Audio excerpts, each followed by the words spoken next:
Hey and welcome to Neverwinter with Aragon. So here I want to cover Workshop Artisans. Which ones should you prioritize to add to your workshop? Ultimately, if you're active in your workshop and come here every day and craft a few items, you will get new applications. Here you will have to decide whether you want to accept the artisan or decline them, and you can only have so many. For example, on a level 1 workshop, we can only have a maximum of 11 artisans. So we have to choose wisely. Sometimes we have to dismiss ones we currently have in order to get better ones. But what is considered a better artisan? What one should you be going for? For example, right here, I'm just going to dismiss this alchemist. Have a look at this tailor. I'm going to dismiss her as well. Now, why did I make those decisions? Well, it's based off the entire pool of artisans. Most professions have 26 artisans you can obtain. However, the rarity of the artisan will go from grey to blue to then even purple. And that's the 3 ranks. However, you can only obtain like the higher ranks of artisans depending on what level your workshop's at. So at level 4, you have the highest likelihood of obtaining those purple artisans. And you can like purchase applications here, but I would advise against it. It's a waste usually. Just be patient. Craft items in your workshop and you will get applicants daily. Just takes time and then you'll have to filter through them. So yes, you will want to prioritize upgrading your workshop to level 4 before you can get good artisans. However, you can on your alternate characters just get the workshop at least upgraded to level 2 and then take your time leveling it up from there. So our workshop is currently just level 1. We can see if we get it to level 2, we'll unlock some more slots there, so we may as well. And you simply just have to get a profession to level 5, and then you should unlock the quest at this material supplier to upgrade your workshop. You can see what list of materials you need. Just one of these orders you need to fill. So I've crafted those items on, say, my main character, put them in the mail here. Don't even need all of those, you just need like one of the following. So let's donate 10 natron. There we go, and that gives us the delivery box. We speak to this guy, and then we need to go back to our workshop, speak to this guy here, and now we can go and level up our workshop. And you can do that very cheaply on all of your characters, getting them some extra delivery box space and the ability to get higher level artisans, those applicants. You will want to, of course, get it upgraded to like level 4, but that can be super expensive and it takes a lot of time. You will want to be, say, gathering and crafting like myrrh for that. There's a bunch of other things too, but that can usually be the cheapest way. But ultimately, what artisans should you be going for? Each artisan has a series of different stats. I have some spreadsheets here, and to make sense of it, you need to be aware that, yes, each artisan has a proficiency, a focus, a commission multiplier, a speed multiplier, and a special skill. And they will, of course, be tied to a certain profession, whether that's adventuring, armorer, tailoring, leatherworking, etc. So we can see here there's like 26 different adventurers, and so you can prioritize getting ones that you need. For generally adventuring, you would go with like a lower commission. If you want to save some copper pieces or silver, you'd go with a fast speed. If you want to get through its job nice and quickly, you'd get like Miracle Worker to increase that speed further, or even Dab Hand to get twice as many results, or Passion Project if you want to get as cheap as possible. However, you will want to look at, say, Commission Multiplier as well there to reduce that cost. And yeah, You want to look at all of those skills, and certain skills are good for certain jobs. Passion project negates the commission cost. Recycle has a chance to refund you materials if you fail. Very good for master crafting. Miracle worker, very good for speed. Gives you the chance to instantly complete it, and then they'll start working on another one. I'll have a link to this spreadsheet, and again, it has all of the professions here in different sheets, with all of the artisans available to you for that certain profession, and they all have their certain stats. You can use the filters here, but you will only be able to use the filters if you own the spreadsheet, because you can't have like everybody trying to filter it at once because it updates each other. So you can only view this, but you can download it, you can upload it for yourself, and you can mess around with it. Ultimately, what I do is I mark off the ones I currently have, and I mark the ones I say want, and then over time I'll work towards those. And if I get a new applicant, I'll see, is it better than any of the ones I currently have? Do I want to pick this one up? And then drop off and ditch another one. Like at rank 4 workshop, you can still only have a maximum of 29 artisans. So that's like 3 to 4 artisan on each profession. And yeah, you can have then multiple characters. You can have one character be good at one profession, another at another.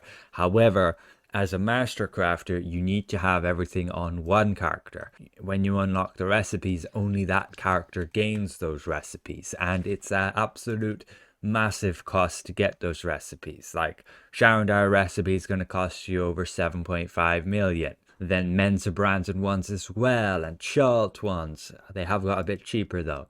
It's a massive cost, over 20 million to get into master crafting right now. Not really something I recommend, particularly for a newer player, until you manage to get like all the good artisans. Because until then, you're just going to always be trying to compete with other people who could make the items cheaper than you, and you'll just be making a loss when you craft your items if you don't have these good artisans. Now, for the summer festival particularly, there's a few artisans you can go for to make these petals as quickly as possible. And ultimately, you want to get yourself like the fastest artisans. They have a high speed, and then the special skill of like Miracle Worker.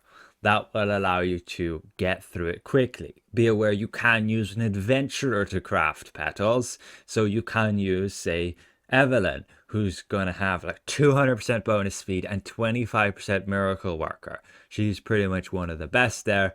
But yeah, you don't normally get to use adventurers here to craft. You can see there, you're able to use an adventurer.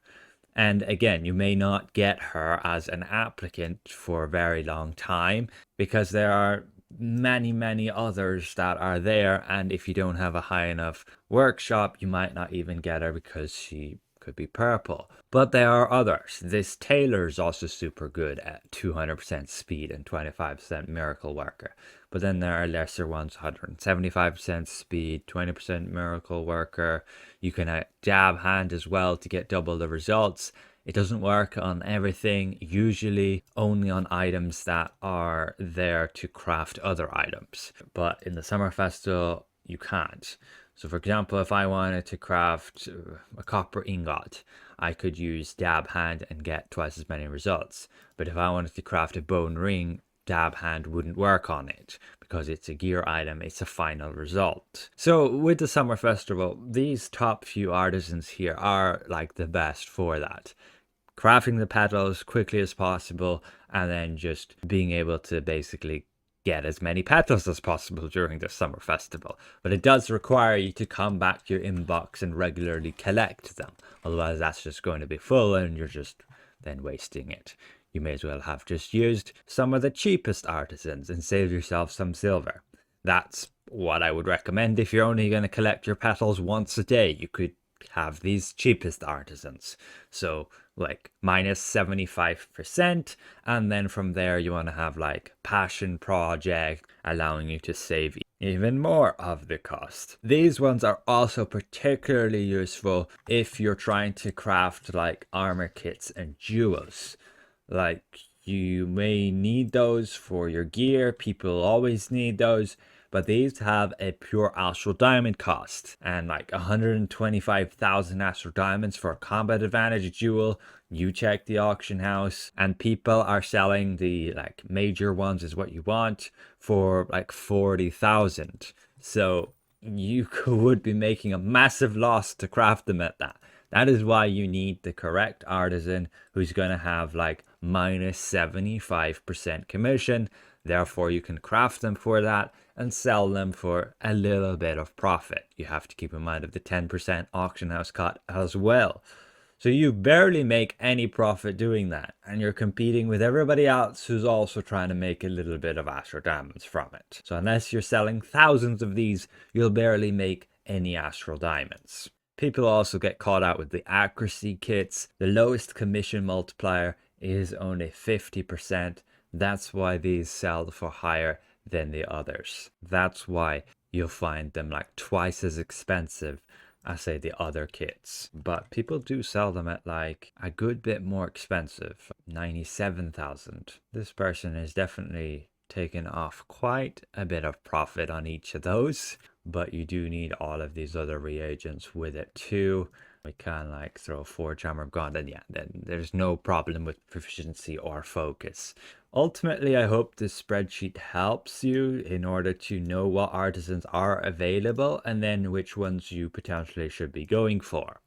If you want to prepare for the Gond event, I would recommend getting some of the fastest artisans if you intend to log in regularly every day to collect the crafted materials, and otherwise get the cheapest ones if you're just doing it for like once a day. Also, if you want to be crafting say those armor kits and jewels and making a little bit of astral diamonds, even if you want to craft potions. I wouldn't really recommend working towards master crafting until you get some of the best artisans here, which first requires you getting your workshop to level 4 and then spending months and months checking back on your artisans and getting the right ones. It takes seriously a long amount of time, and you don't want to enter into master crafting without being competitive. If you miss the good artisans, you won't make any profits. So if you do want to prepare for the Gond event, then after the summer festival is gone, you will need to have lots and lots of gold and some decent artisans.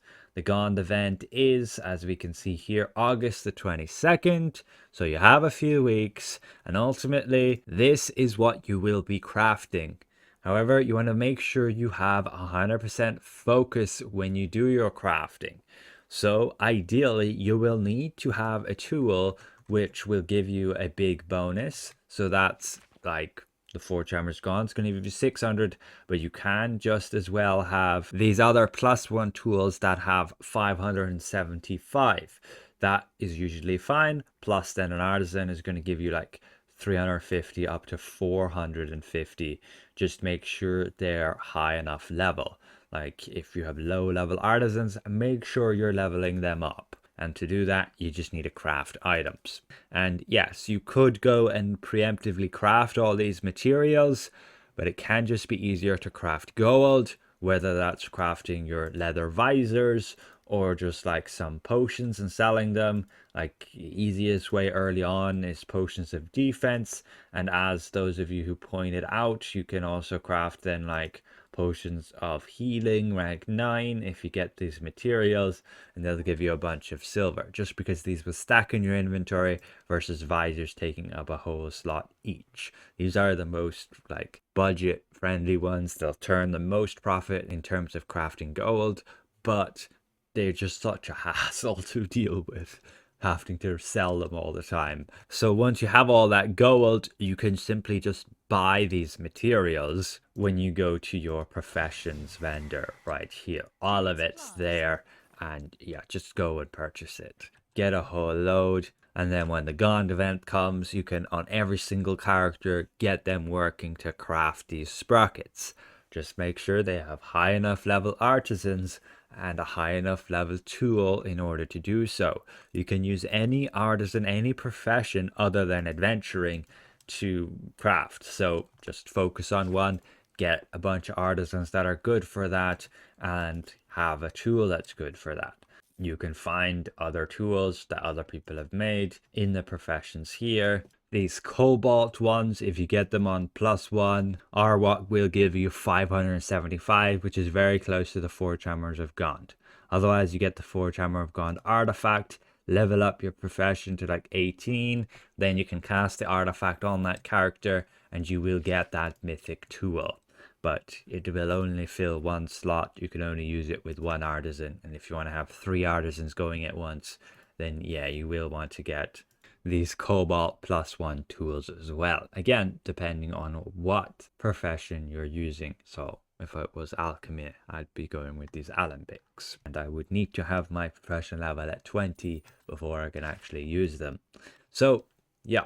It takes a while to level up professions. You just need to continually craft on them. You can, of course, skip by purchasing immediately the max level profession via the Zen market. The packs will be available to you, but I recommend just taking your time and get them leveled up slowly. Again, you do have a few weeks, but it will probably take longer than that if you wanted to up level more than one profession. Again, hopefully this helps. This document is linked below. Download it for yourself and then you can format it and filter the artisans how you wish. Mark the ones you have, and then when you go to choose new ones, you can see what you have and see if there's something better than it. That is the new applicant, and then you can make a decision, do you want to accept them or dismiss them. There is quite a few opportunities with the workshop and just creating a passive income, generating gold, generating items to sell. There's, definitely a lot of things you can do. But it's not up everybody's street, as it can be a bit boring compared to just actually going out there and killing stuff like people usually enjoy more so, myself included. A special thank you to all of these channel members, and we'll see you guys around. Goodbye for now.